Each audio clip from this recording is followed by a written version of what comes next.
My name is Joanne Garcia, and I'm 29 years old. For the past 6 years, my life revolved around Tomas. He wasn't just my boyfriend, he was the center of every plan I made, the blueprint of every dream I nurtured. If you asked anyone who knew us, they'd say we balanced each other. He was wild, creative, untethered. I was steady, pragmatic, always thinking 10 steps ahead. I liked that narrative we complete each other. It sounded romantic, almost cinematic. But now looking back, I realize how dangerous that idea was. Balance is only beautiful when both sides hold weight. I worked harder than I ever admitted. My 9 to 5 as a project manager paid the bills, and on weekends, I freelanced as a designer. Every late night in front of a glowing monitor wasn't just for me. It was for us, for vacations, for nice dinners, for his car payment when he came up short. Tomas's art was his world, and I wanted to believe in it the way he did. He used to laugh about the corporate grind. "Joanne, your soul's too serious," he'd tease, brushing his paint-stained fingers across my cheek. Life isn't about paychecks, it's about passion. And I would smile because I thought we were building the same future just from different materials. He painted with color. I built with numbers. Together we were supposed to create a life neither of us could have alone. On the wall in my home office, I kept a pinned blueprint for our dream house, a craftsman with a sunroom, where Tomas could paint, and a garden I'd fill with herbs and vegetables. The plan was to save enough for a down payment by the end of the year. Every overtime shift, every client project I picked up on weekends, it all flowed into that one goal. Our future. Our forever. But small fractures had begun to form long before I admitted it to myself. It started with the phone, a text that made him smile just a little too long, the way he'd flip the screen face down if I walked into the room. Then there were the walks. At first they were an hour, then 2. Then whole evenings of needing space to clear my head.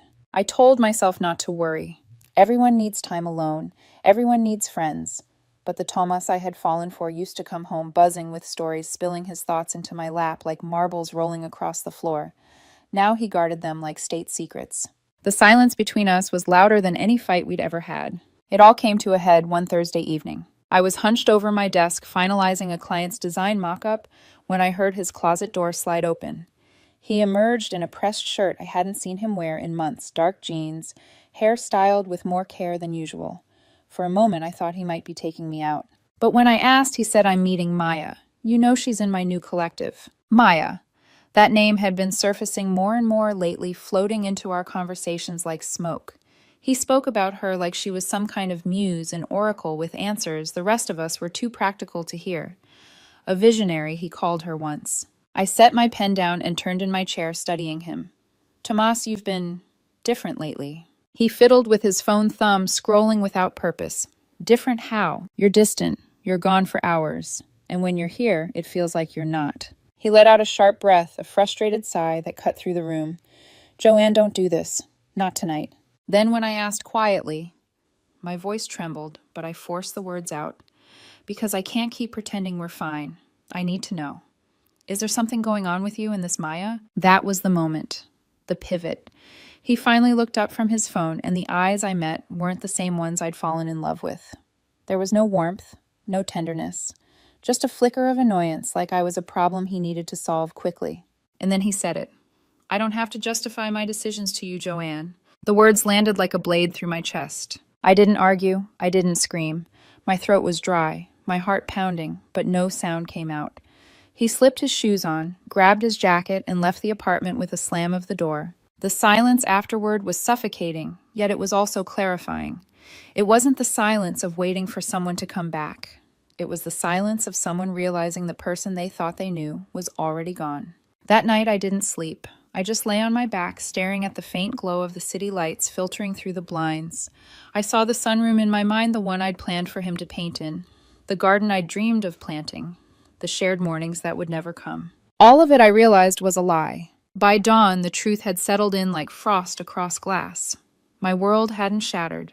It had dissolved piece by piece until I was left with nothing but the echo of my own plans. And for the first time, I began to wonder if maybe, just maybe, that silence could become something else. Not an absence, but a beginning. The morning after that fight, the air in our apartment felt different, thicker, somehow heavy with something unspoken. I stood in the kitchen, fingers wrapped around a mug of coffee I didn't want. The steam curled upward, ghostly, fading into nothing, just like the blueprint of our life together. Tomas shuffled in hair still damp from his shower, wearing the same shirt he'd left in the night before. He didn't look at me. For a long moment, I just studied him. The man who used to kiss my forehead every morning now couldn't even meet my eyes. "So I guess this is it," I finally said. My voice sounded alien, detached, like I was narrating someone else's story. He set his mug down with a clink. "Yeah," he muttered, not even bothering to soften it. "I guess so." The words hit harder than I expected. Maybe because they were so casual, as if 6 years could be folded up and tossed away like last week's grocery list. I tried to hold on to some thread of dignity. "We've been saving Tomas, planning. The house, the garden." He cut me off with a shrug. "That's your dream, Joanne, not mine. I can't be tied down like that. My soul needs to breathe." There it was again, his rehearsed language of escape. My soul needs to breathe. As if our relationship were a prison, and I'd been the warden. I swallowed the lump in my throat. "It sounds like your soul needed to breathe with Maya." That finally got his attention. He looked up, and for the first time in weeks, I saw a spark in his eyes. Not love, not regret, but a kind of smug satisfaction. The expression of someone who thought they'd finally outgrown me. "Maya understands me in a way you don't," he said almost proudly. "She's fearless. She lives in the moment. She pushes me to be more than just ordinary." My hands tightened around my coffee mug. I kept my voice even. "And what am I, Tomas?" "You're safe," he said simply. "Dependable. But you're also predictable. You have everything mapped out, 5-year plans, 10-year goals. You'd make someone a great wife one day, Joanne. Just not me. I don't want that kind of life." The hypocrisy burned. Not that kind of life we had spent years dreaming of, that very life together. He had nodded along as I'd budgeted, as I'd drawn floor plans, as I'd promised him stability while he chased his art. Those weren't just my plans, they were ours, or so I thought. I set my mug down carefully, as though it might shatter if I wasn't gentle. "So that's it?" I asked, my voice soft. "You're leaving because I'm steady and she's exciting." He waved a dismissive hand. "Don't twist it. This isn't about you. It's about me. I need to live my truth, and my truth isn't here." A silence stretched between us, taut as a pulled wire. I wanted to yell, to demand explanations, to make him see the years I'd poured into us. But what would it change? His decision had already been made, probably weeks ago. All that was left was for me to catch up to the reality he'd already accepted. So instead of anger, I felt something colder, steadier. Acceptance. I turned and walked down the hallway to our bedroom. Each step echoed final, like nails being driven into a coffin. I pulled out a small suitcase and began to pack a few clothes, my laptop, my toothbrush, nothing more. The furniture, the decorations, the countless items I'd bought to make this place a home, I left them.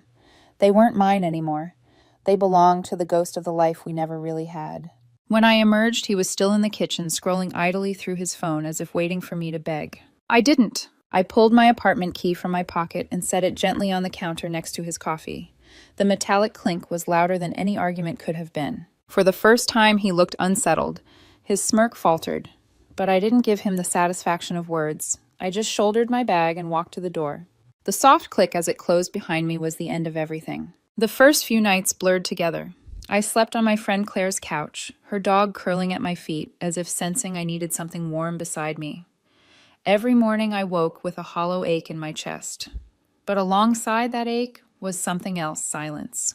No buzzing phone, no constant stream of texts demanding my attention, no guessing games about where Tomas was or who he was with.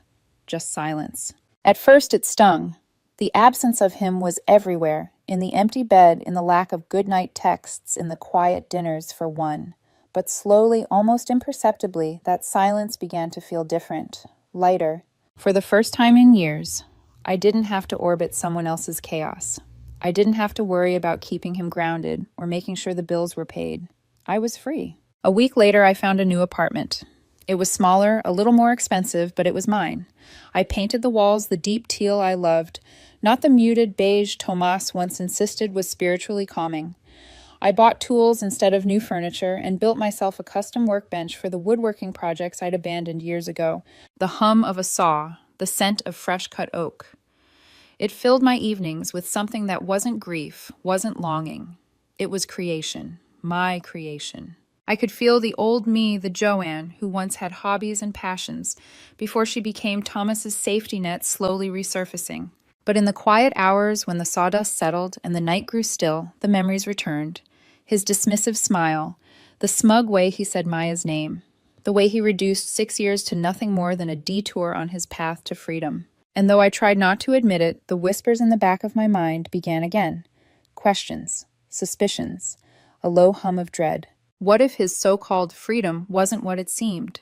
What if the life he chased wasn't the liberation he imagined, but a trap? I shook off the thought, pushing it down. It wasn't my problem anymore. At least that's what I told myself. The following morning, sunlight streamed through the blinds of Claire's living room, painting narrow stripes across the couch where I had tossed and turned all night.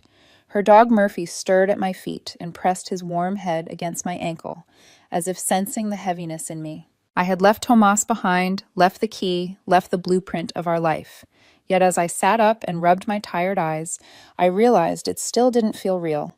It was like I'd stepped out of my own skin and was watching someone else's life crumble from afar. Claire padded into the room in slippers, a mug of tea in her hand.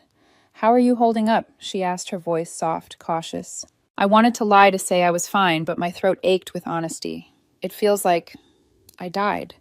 Like everything I worked for doesn't exist anymore. She sat down beside me, her free hand resting gently on my shoulder. "You didn't die, Joanne. You just shed something that wasn't meant for you." I nodded, but the words slid off me. All I could see was Tomas's face, as he told me Maya understood him as if I had been nothing more than training wheels for his real life. Later that day, I went back to the apartment to collect the rest of my things. Tomas was there, leaning against the counter like nothing had changed, sipping his coffee. He didn't look up as I walked in. The silence between us was suffocating. I set my duffel bag down and began moving through the rooms methodically. My clothes, my books, the framed photograph of my parents that had hung on the dresser. Every item I touched felt like an indictment. "This was yours, Joanne. Yours to carry, never ours." When I reached the office, I paused in front of the blueprint. The craftsman house, the little sunroom where he was supposed to paint, the garden I had promised myself. My chest tightened. I tore it from the wall, folded it carefully, and slid it into my bag. That dream might be shattered, but it was mine. I wasn't leaving it behind. As I zipped the bag shut, Tomas finally spoke. "So this is it then?" I turned, keeping my voice as even as I could. "You made your choice." He set his mug down with a sharp clink.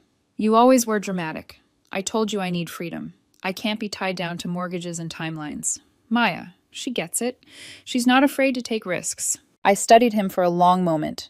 His face, once familiar, was now a stranger's mask, cold, self-satisfied, convinced he had won something. "Then I hope those risks are worth what you threw away," I said quietly. His smile widened, almost triumphant, as if my calmness were proof of his superiority. He wanted me to break, to scream, to cry. That would make me predictable, the Joanne he thought he knew. But I didn't give him that. I slung my bag over my shoulder, walked past him without another word, and closed the door behind me. That night, back on Claire's couch, I lay awake listening to the hum of the city beyond her window. It wasn't silence anymore, it was emptiness. I thought of the nights Tomas used to curl around me, his breath warm against my neck, murmuring promises of forever. I thought of the mornings we planned out grocery lists and talked about which plants we'd grow in the garden. I thought of all the laughter that once filled our kitchen, now reduced to echoes. Tears welled hot and relentless, soaking into the pillow beneath me. I didn't sob. The sound was quieter, more dangerous, like a leak in a dam. Murphy padded closer, pressing himself against my chest until his weight anchored me. I buried my face in his fur and let the grief flow. The following days blurred together. I went through the motions at work, answering emails, attending meetings, nodding at all the right times. But beneath the surface, I was hollow. Every time my phone buzzed, I half expected it to be Tomas, some apology, some attempt at reconciliation. But it never was. And maybe that was worse. To be discarded so thoroughly, so completely, as if 6 years had meant nothing. I scrolled through old photos one night, torturing myself with images of us, on vacations at birthdays, during quiet nights on the couch. His arm around me, his grin wide, his eyes alight with affection that now felt counterfeit. I wanted to throw the phone across the room. Instead, I powered it off and shoved it in a drawer. A week later, I signed the lease on my new apartment. It wasn't much, two small rooms, outdated fixtures, and rent that made me wince, but when I stepped inside for the first time, I felt something I hadn't felt in months. Possibility. The walls were bare, begging for color. The windows opened onto a courtyard that smelled faintly of jasmine. The floors creaked, but the sound wasn't annoying. It was grounding, like the heartbeat of a space that belonged only to me. I sat cross-legged in the center of the empty living room, the keys warm in my palm, and whispered to myself, "This is mine." For the first time since leaving Tomas, I felt a flicker of hope. Of course, hope didn't erase pain. That night, lying alone on a mattress, I dragged into the corner. The grief returned. My body ached for the shape of another beside me. My mind replayed Tomas's words in a cruel loop. "She understands me. You're predictable." I pressed a hand against my chest as if I could hold my heart in place.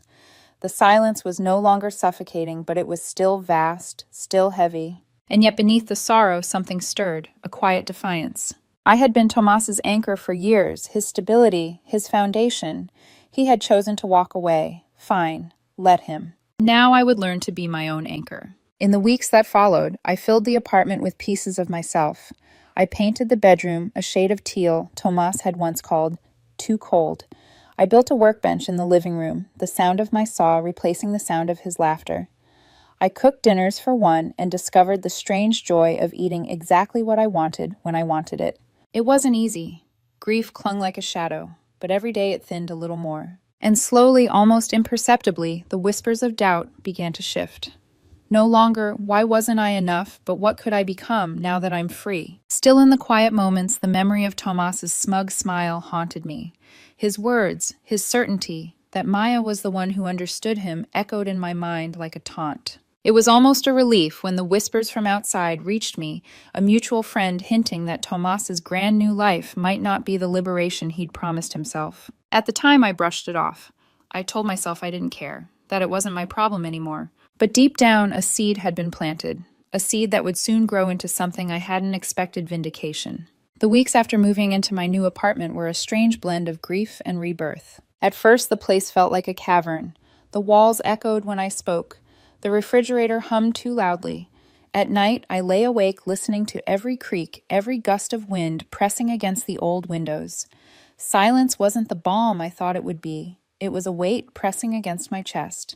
But slowly I began to bend that silence into something else. One Saturday morning, I unrolled a tarp across the living room floor and set up the tools I hadn't touched in years.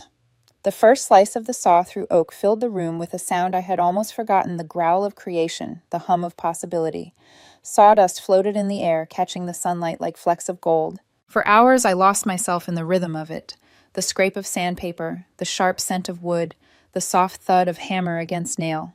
It was messy, exhausting, imperfect, and it was mine. When I stepped back from the workbench, I had built a sturdy, simple structure with clean lines. I felt something bloom in my chest. Pride. Not the brittle pride I used to feel when Tomas praised me for keeping us together, but something solid-rooted. I hadn't just built a workbench. I had built proof that I could create a life without him. I threw myself into freelance work too. With no one draining my bank account, every dollar I earned went directly into my savings. Clients came by word of mouth. Soon I was juggling so many projects that my evenings blurred into a parade of sketches, drafts, and video calls. And at my day job, my boss noticed the difference. Without the constant tug of Tomas's needs, I had more focus, more energy, more drive. Within a few months, I was promoted, an achievement I hadn't even realized I was capable of because I'd been too busy holding someone else up. The irony stung. For years, I'd been told I was too predictable, too safe. Yet here I was, thriving without him, while his so-called spontaneity had led him. Where exactly? Despite everything, Tomas still haunted me. When I walked past a cafe we used to visit, I'd hear his laugh in my head. When I saw a couple holding hands, I'd picture us. Sometimes in the dead of night, I'd wake and half expect to find him beside me, sprawled across the sheets, his breath warm against my neck. But then I'd roll over and see the empty space, and the grief would morph into something else: clarity. I didn't miss him. I missed the woman I thought I was when I was with him. And now I was starting to realize I didn't need him to be her. The first whisper of his unraveling came during a phone call with an old mutual friend, Rick. We hadn't spoken much since the breakup. He had always been closer to Tomas's circle, so when his name lit up my screen, I hesitated before answering. "Joanne," he said almost cautiously, "how are you doing?" "I'm fine," I replied, though my voice betrayed the lie. He hesitated, then cleared his throat. "Look, I don't want to stir things up, but I think you should know what's going on with Tomas." My chest tightened. "What about him?" "You've heard of that art collective he was bragging about, right? With Maya." The name alone was enough to make my stomach clench. "Yeah." "Well, it's not exactly what he made it sound like." Rick paused as if weighing whether to go on. He convinced her to put a ton of her savings into some kind of, I don't even know, a visionary project. He promised crazy returns. But the project doesn't exist. He took the money and disappeared. For a moment, I thought I'd misheard him. He what? Gone. Vanished. Maya's been calling everyone crying, begging for help. He even sold her car. From what I hear, she's broke, completely screwed. I sank into my chair phone, pressed to my ear, listening to the words without fully absorbing them. Tomas, the man who had looked me in the eye and said his soul needed to breathe, had exhaled himself straight into a con. Rick kept talking, filling the silence. "I figured you'd want to know. People are saying Maya's devastated that she can't pay her rent, that her credit cards are maxed out. She's reaching out to anyone who'll listen." I stared at the grain of the wooden table in front of me, my thumb tracing its lines. I felt nothing. No surge of vindication, no gleeful satisfaction, just a deep, quiet sense of closure. That night I worked late at my bench, sanding the edges of a new project. Each stroke of the sandpaper was steady, deliberate, drowning out the chaos of the story I'd just heard. Tomas had left me for a fantasy, and the fantasy had crumbled into dust. The universe had balanced the scales without my help. For the first time since leaving him, I didn't feel like a victim. I didn't feel betrayed. I felt free. In the days that followed, more whispers reached me. Friends of friends saying Maya had been humiliated, that she'd been trying to sell her paintings online but no one was buying, that she had even called her parents asking for money. I ignored it all. It wasn't my problem, it wasn't my responsibility, and most importantly, it wasn't my life anymore. One evening, as I stood on my balcony, watching the city lights flicker on, I realized something startling. For the first time in years, I felt at peace. Not happy, not healed, not yet, but calm. And calm, I decided, was a beginning. The phone buzzed late on a Tuesday evening. I was at my workbench, smoothing the edges of a cherrywood shelf, the room filled with the scent of sawdust and lemon oil. The name flashing on my screen stopped me cold. Leah, one of Tomas's old friends. We hadn't spoken since the breakup. For a moment, I considered ignoring it, but something in me, a mix of curiosity and wariness, made me swipe to answer. "Joanne." Her voice was sharp, almost frantic. "You won't believe what's happened." I set the sandpaper down and leaned back against the bench. "I can guess, but go on." "It's Thomas," she said, breathless. "He disappeared. Just gone. Maya's been blowing up everyone's phones. Apparently he took off with all the money she gave him for that so-called art investment. It was a scam." A strange calm washed over me. How much? Everything. Her savings, her grandmother's jewelry, even her car. He sold it behind her back. She's drowning in debt. I mean, she's literally begging people for help. Leah's words tumbled out, each one a brick, stacking higher. But instead of crushing me, they built a wall of distance between them, between him and me. "Joanne, she's a mess," Leah continued. "I almost feel bad for her, but Tomas, he's vanished. Deleted his socials, changed his number. No one knows where he is." I closed my eyes, inhaling the dusty, grounding air of my apartment. My hand drifted back to the wood I'd been sanding, fingers brushing over the smooth surface. A rhythm formed in my chest, steady and strong, as if my heart had aligned with the grain. "I see," I said simply. Leah paused, maybe expecting anger or satisfaction. "That's all you have to say. What else is there to say?" My voice was quiet but certain. He made his choice. Now he's living with it. And so is she. After the call, I stood at the window, staring at the city glowing beneath me. Once the thought of Tomas betraying me had been unbearable. Now the reality of him betraying someone else didn't even sting. If anything, it clarified the truth I'd been too blind to see. It was never about me not being enough. It was about him being less. Less honest, less committed, less of a man than I had built him up to be. The whispers grew louder in the following days. Mutual acquaintances mentioned Maya was pawning off her paintings online, slashing prices just to make rent. Others said she'd been seen in the neighborhood, hair-tangled, eyes wild, asking around for loans. One night, Rick called again. "She even reached out to my parents," he said incredulously. crying about how Tomas ruined her life. Can you believe that? I chuckled under my breath, surprising both of us. Yes, I can believe it. There was a pause. You don't feel sorry for her. I thought about it, truly thought about it. Once maybe I would have. Once I might have rushed in desperate to rescue, to comfort, to forgive. But not anymore. No, I said finally, not even a little. What struck me wasn't joy at her downfall. It wasn't vindication or revenge. It was peace. The betrayal had once been an open wound. But this news, the truth of Tomas's con, was the final stitch. The skin had closed. The scar remained, but the pain was gone. I didn't need to punish him. The world had done it for me. Weeks slipped by. I kept working. My savings grew. My apartment filled with the warmth of new projects, new furniture built by my own hands, new routines that belonged only to me. But then the silence broke. The first message came late one Friday night, a number I didn't recognize. Hey, it's Maya. I know you probably hate me, but I need your help. I stared at the words, thumb hovering over the screen. My heart didn't race. My stomach didn't twist. I simply deleted the message. The next day another came. Please, Joanne. I made a mistake. I see that now. Can we talk just once? Delete. By the third day, her tone shifted. He ruined me. I have nothing. I don't know where else to go. Please. You're the only one who understands. I set the phone down, exhaling slowly. She was wrong. I didn't understand, not anymore. I had left that world and I wasn't going back. But the pleas didn't stop. Calls from unknown numbers. Voicemails of sobbing, of frantic explanations, apologies tangled with excuses. I was lost. He tricked me. I thought he loved me. Sometimes her voice cracked so violently it was almost unrecognizable. Other times she slipped into flattery. You were always so strong, so smart. I should have listened to you. I blocked every number, deleted every message.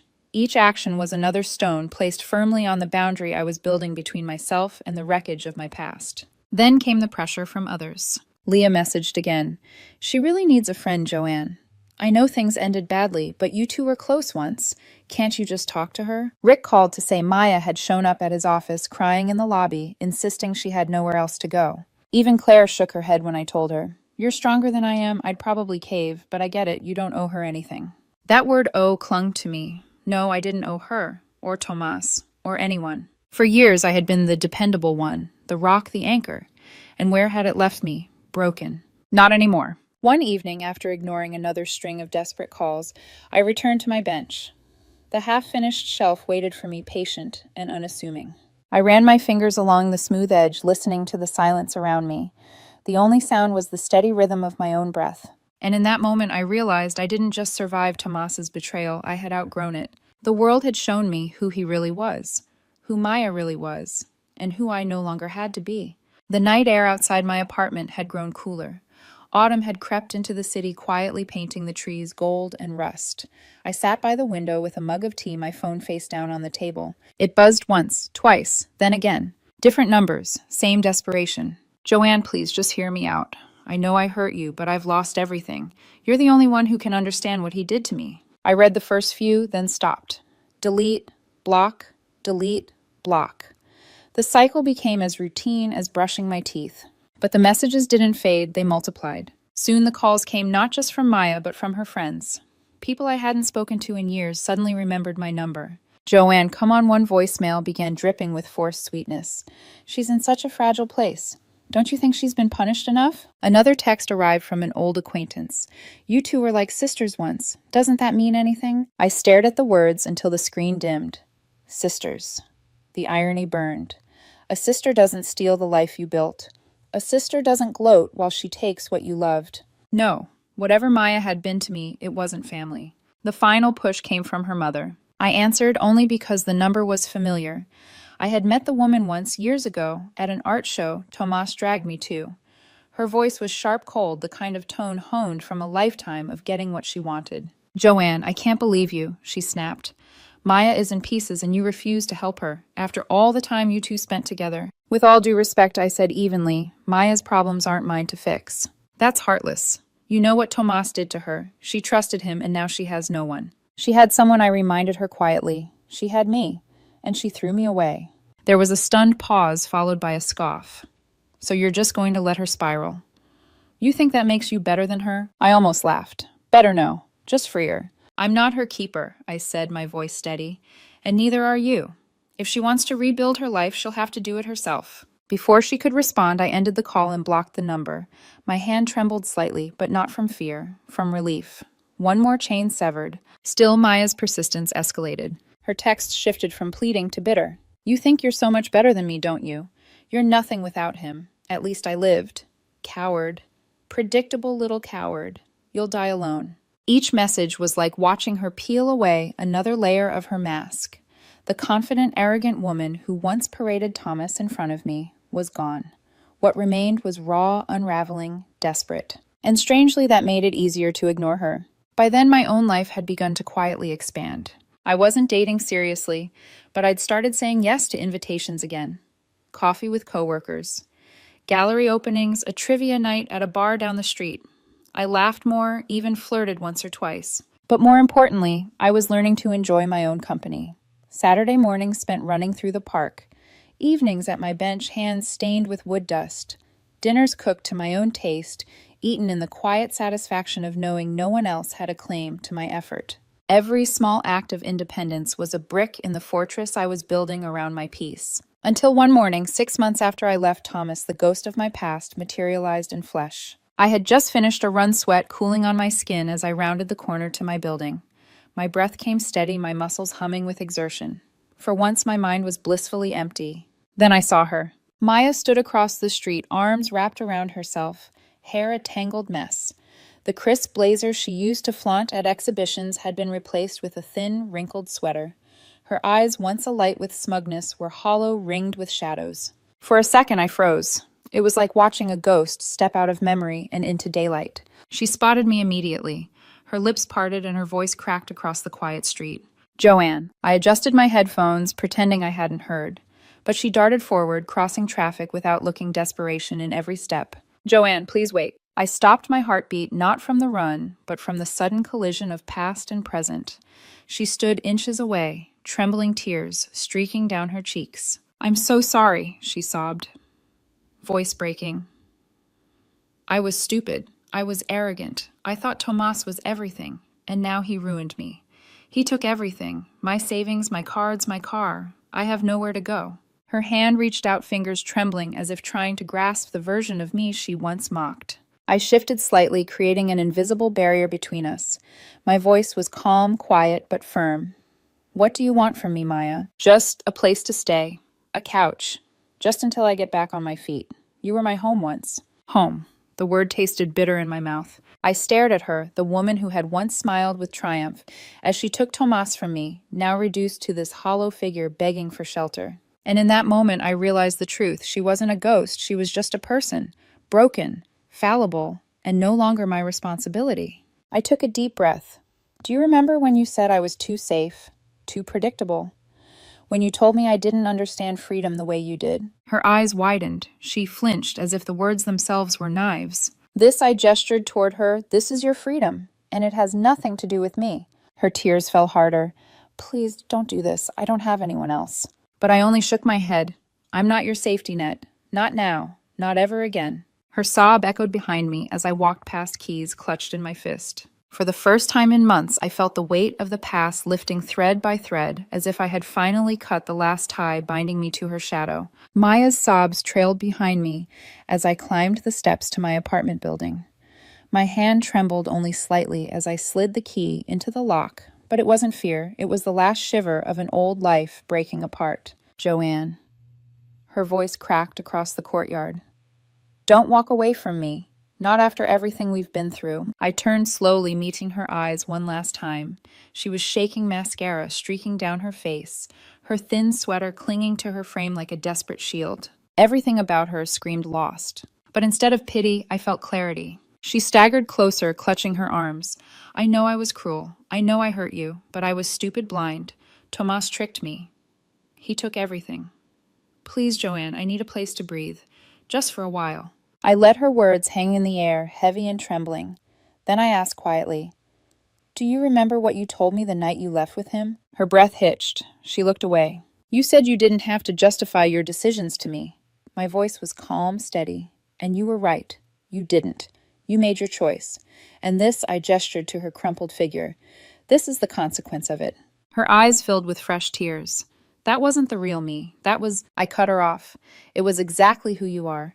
The woman who threw away 6 years of my life for a man who whispered pretty lies. The woman who thought she was superior, enlightened, free. And now you want me to be the foundation you can crawl back to." Her desperation shifted like a storm changing direction. Her face twisted, her voice sharp. "So that's it. You'll just let me be homeless. You always thought you were better than me. But you're not. You're just empty, predictable, alone." The words should have pierced me. Once they would have. But now they slid off me like rain on glass. I even smiled a small, real smile that didn't reach my eyes. "You're right about one thing," I said. "I am alone. But it's the kind of alone I chose, not the kind that was forced on me. There's a difference." For a heartbeat, silence filled the courtyard. The hum of a passing car, the rustle of dry leaves across the pavement. Maya's face crumpled again, her anger collapsing into hopelessness. "Please," she whispered, her voice almost gone. "I have nowhere to go." I studied her. Really studied her. This wasn't the smug, victorious woman who had stood at Tomas's side months ago. This wasn't even the rival who once mocked my plans for being too safe. This was a stranger, a hollow shell. And I realized something. I didn't hate her. I didn't pity her. I didn't feel anything at all. "I hope you find what you're looking for," I said finally. My voice wasn't cruel, but it wasn't kind either. It was final. Her lips parted as if to respond, but no sound came out. I turned back to the door, unlocked it, and stepped inside. The door closed with a soft click, cutting off her presence like a thread snipped clean. Inside my apartment was warm golden with the glow of lamps. My workbench waited by the window, the half-finished project steady and patient. I set my keys on the table and leaned against the wall, exhaling slowly. The quiet settled around me, but it wasn't suffocating anymore. It was mine. I thought back to who I had been 6 months earlier, Joanne the planner. Joanne the anchor. Joanne, who lived to steady Tomas's chaos. That version of me was gone, buried in the rubble of a life I no longer wanted. What remained was someone new, someone strong, someone who had chosen herself finally. That night, I poured myself a glass of wine and stood on the balcony, the city sprawling beneath me. The air was cool, the streets alive with movement. For the first time in years, I didn't feel like I was waiting for someone to come home. I was already home. I lifted the glass in a quiet toast to the skyline, to freedom, to closure, to the life I was building with my own 2 hands. And as I sipped, a thought crossed my mind, a truth so sharp it almost made me laugh. Thomas had once accused me of being predictable. Maya had mocked me for being safe. But in the end, their chaos had destroyed them. And my predictability, it had saved me. When I finally went to bed, the sheets smelled faintly of lavender. I slid beneath them, stretched out across the mattress, and closed my eyes. For the first time in a very long time, I slept deeply. Without dreams, without ghosts. Because the past was no longer knocking at my door. I had closed it. For good.